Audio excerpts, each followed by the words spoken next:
Today, you're going to walk away with 4 things you can do to immediately begin talking to anyone at any time. Now, this is coming from someone who was extremely socially awkward his entire life, and I had to figure out all of these individual elements to hold conversations with people from the beginning all the way to the end, and I'm going to share that with you today. The first thing that I have learned when I'm talking to new people or strangers, let's say some friend of mine invited me over and said, "Hey, come on over. I'm going to invite my other friend and this other person I know." My brain would say, "Oh, you don't know these people. Now you have to put on a show. You have to impress them. You have to say something amazing." And all that pressure would build up. If I would go, I wouldn't really say anything because I wouldn't know what to say. And if I didn't go, I would feel embarrassed, but oftentimes that's what I did. I just didn't go. So there was this tension between those two approaches. But here's what really helped me. The first step is to only think about the first step. The first step is to only think about the first step. So let's say you're at a networking event and you want to speak to someone that you don't know. You just want to think about the first word out of your mouth. What I do, and a mistake that I made, is I try to script the entire conversation in my head. Okay, I'm going to say hello. Then they're going to say this. Then they might say this. Then I might say that. And I'm scripting the entire thing in my head. I'm playing it out. I'm trying to understand every single element that might change depending on what they say. And I overload myself with this analysis, and then I don't say anything. So a lot like if you were to leave your house and get in the car and go to the gym, you would just make the decision, "Oh, I want to go to the gym," and your body will naturally just do everything else. You're not thinking about putting one foot in front of the other, walking to the door, opening the door. You're not making those decisions in real time. You know, once you make the decision, all of those things will happen. So similarly, with a conversation, you don't need to figure out the entire conversation. You don't need to be in control or plan. And I think, especially if you're someone who's on the anxious side and nervous side and the shy side, we want to know how things will play out. And unless we know, we don't take action. And I realize when you do it, it sounds robotic. You're not present in the moment because you have a certain track of where you want the conversation to go. How do you eliminate this? You only plan the first thing you're going to say. That's it. So you just say, "Hey, my name is Yasser. I'm at this networking event for the first time. I wanted to come and say hi." That's, by the way, 99% of the time, the first thing that I say to someone. That's it. Then they'll say, "Oh, Yasser, nice to meet you. Oh, Yasser, it's my first time too. Oh, really? I've been here." I don't know what they're going to say, so I can't plan ahead. And then when you're in the flow of it, naturally the conversation goes here and there. Sometimes they're just so energetic and polite. Sometimes they have a common interest or they're from the same school you were. The conversation flows, and you have to allow the conversation to flow. So when you're starting off a conversation, whether it's someone on the street, whether it's at a networking event, whether you're meeting someone, a friend of a friend, just take the first step. And you'll be shocked how many people don't do this. I've gone to networking events. Let's say I'm with a colleague, right? And the colleague knows someone. And the colleague starts talking to this other person. They start talking to them. And I'm just standing there the entire time while they're talking to each other. And I'm not being introduced. I'm not a part of the conversation. And it's like it doesn't even occur to either one of them to introduce me. So I have to wait till they're done talking. And then, "Hey, I'm Yasser. Nice to meet you." And then I go off into the conversation. You don't want to be that person. You don't want to be that person who doesn't know how to initiate conversation, especially in a group setting too.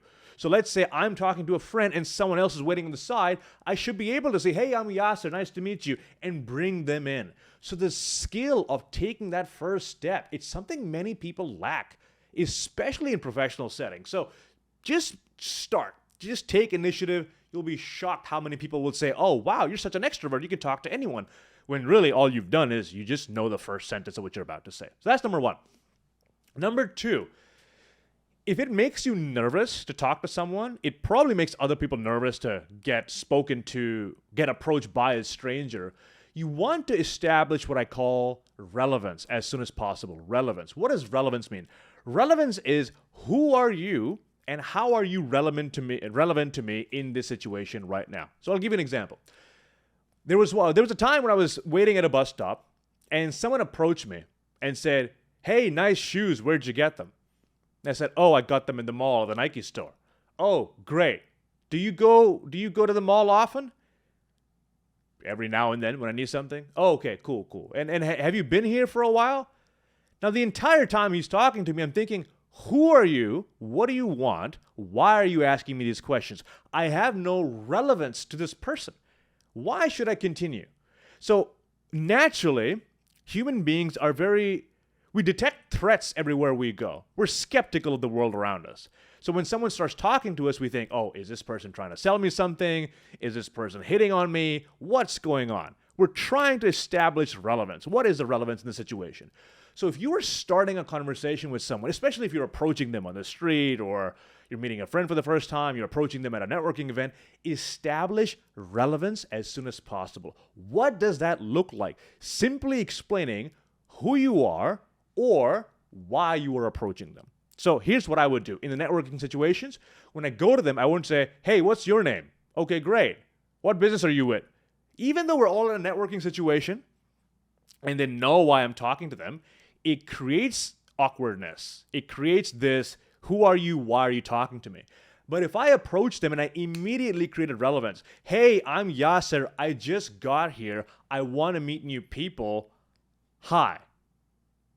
Just that initial sentence, it shows you what my intentions are. Why am I here? What am I trying to do? You can internally prepare yourself for the conversation. So for example, another thing I can say, let's say there was this one time where someone dropped their wallet in New York and I approached them and I tapped their shoulder because they were running so fast. As I did that, immediately they turned around with this, hey, why are you touching me? Who is a stranger in the streets of New York? Now looking back at it, when I was, hey, I was saying that to call them, but there are so many people in the streets of New York, not everyone's going to respond to a hey. So I went and chased after them. I tapped their shoulder. They turned back with this face like, who is this person? I said, hey, this is weird. Apologize for tapping on your shoulder, but you just dropped your wallet. I wanted to make sure it's yours. Is this yours? And his face completely changed to this face of surprise and delight. He sure enough walked there, looked at his wallet, it was his, and he thanked me for it. Now, this is what we can do in a lot of situations to disarm people, to immediately establish relevance. How are you talking to people? How are you showing up in their life in a way that is safe for them? Because people are trying to understand, is this conversation safe? Is this person some weirdo? Why are they talking to me? So I'll give you another example.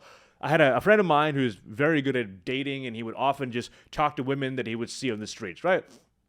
And one of the things he would do is when he would go and talk to women, he would say, hey, sorry for disturbing you.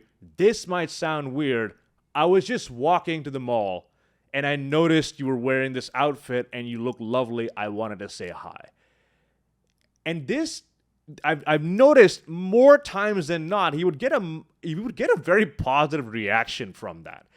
And it was because he was establishing relevance, because they don't know who he is, especially if you're a woman on the street and some random person is talking to you. If he just came in and said, hey, you look great in that outfit, it can come across a little creepy depending on how you said it. But the way he framed it was like, hey, I just noticed this about you. I wanted to share that with you. It establishes relevance in that situation. And I've had that happen many times where, strange example, but I was in an elevator once and someone came into the elevator and they looked at me a little bit and they stood right behind me. Now I'm noticing that usually when you're in an elevator, you're facing towards the door, right?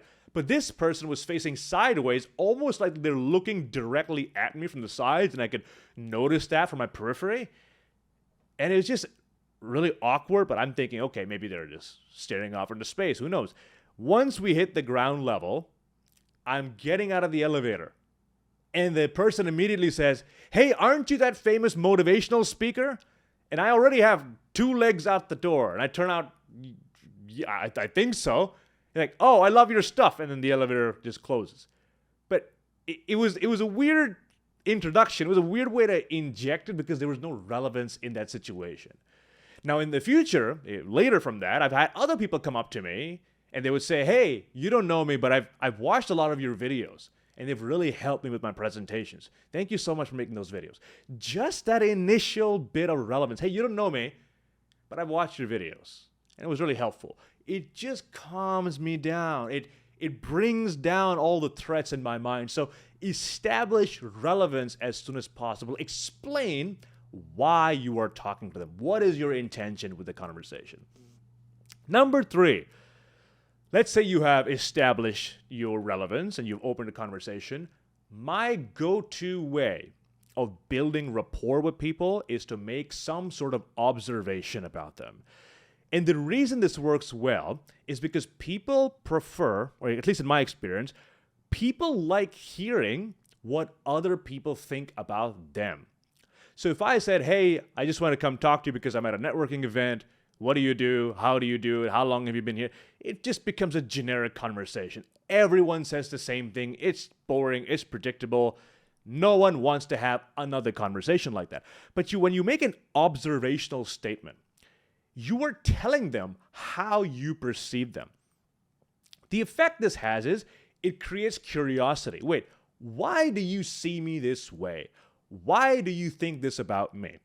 And a phrase that I will often use is, hey, this might sound strange, but you know what I noticed about you? And oftentimes I will wait for them to say yes and say, yeah, what is it? And then I will give them my observation. Now, I won't always say this might sound strange, depends on where we are in the conversation.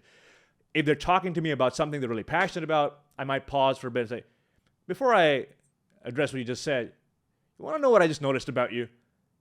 And immediately, what is it? There's people want to know, what is it that you noticed about me? What are you observing about me? And then I will tell them something. I noticed that the way you talk about your job, your education, you have this light this spark in your eyes whenever you talk about it. Have you been doing this for a while, or is there a personal cause behind this?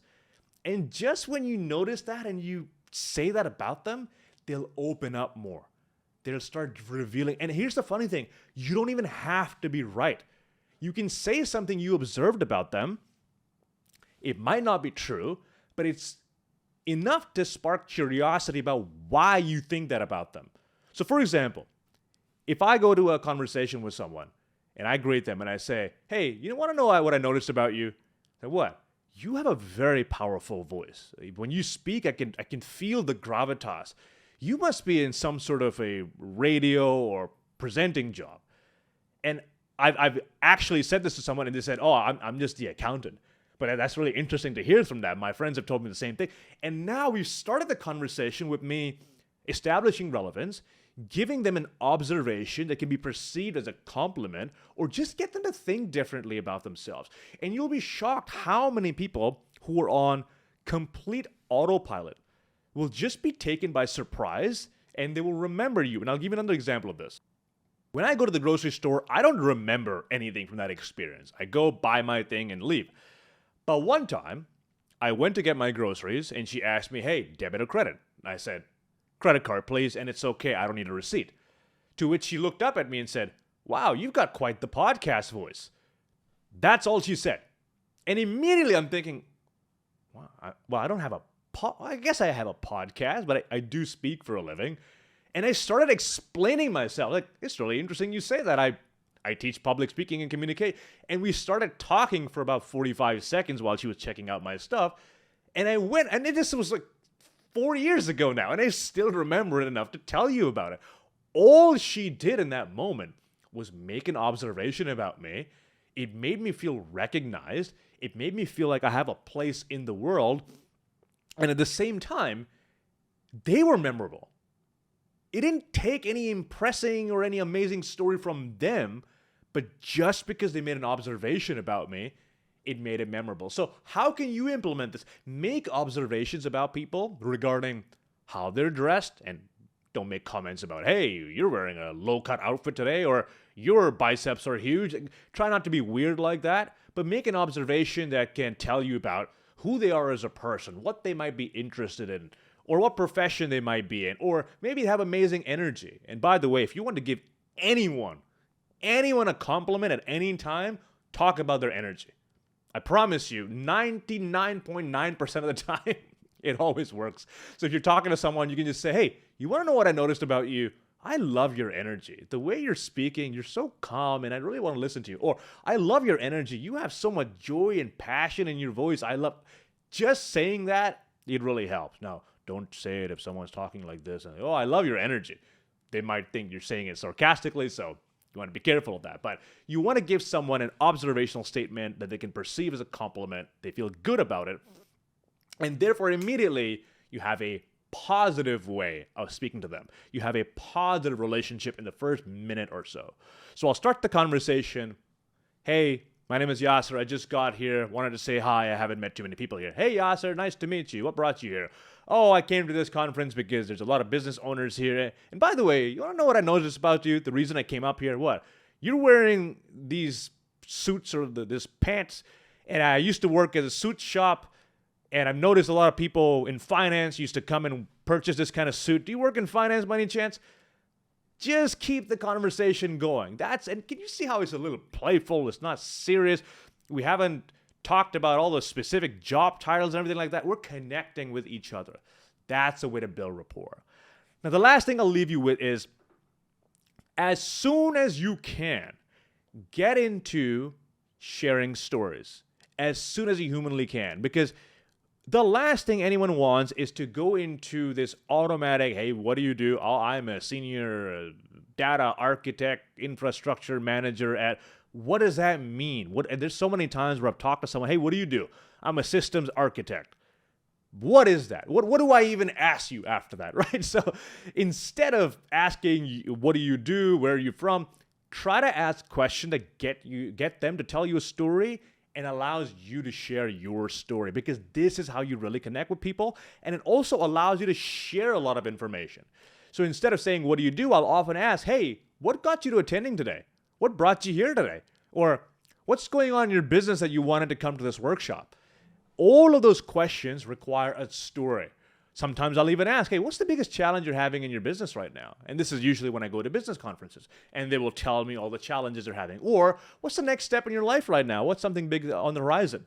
They will start telling me a story. And naturally, when I hear their story, I can tell my story. We'll find some common ground. I'll know more about who they are. And eventually, that builds a connection. Now, you want to think about questions that no one else will ask. What do you do? Where are you from? How long have you been in that industry? All of these are very generic questions. You want to go locked and loaded with some questions that will make them think that really, they will almost never get asked. So for example, I was once in a networking event where someone asked me a question that got me to think. He said, Yasser, you just mentioned that you used to be really anxious growing up and now you become a public speaker.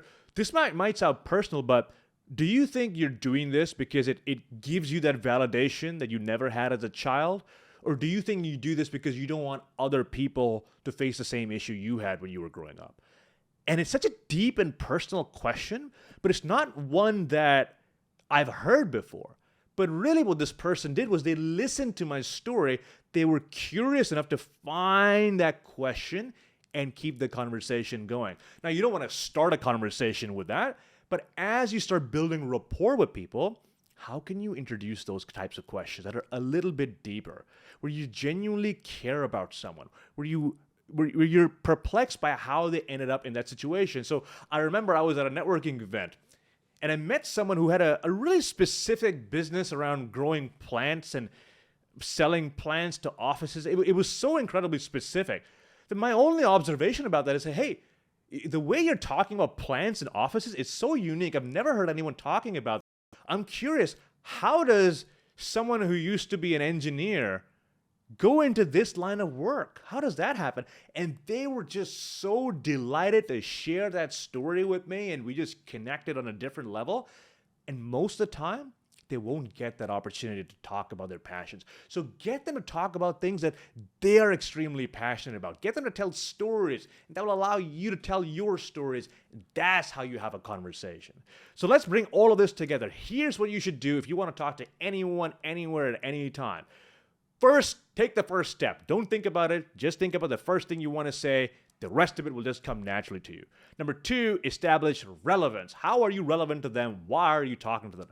Number 3, make an observation and make it a compliment. Make them think, oh, why does this person think about me this way? How come they had this observation? And lastly, you want to go into stories as quickly as possible to establish that connection. And if you want free resources, courses, keynotes, anything like that, go to speaklikeaceo.com. I'll see you in the next one.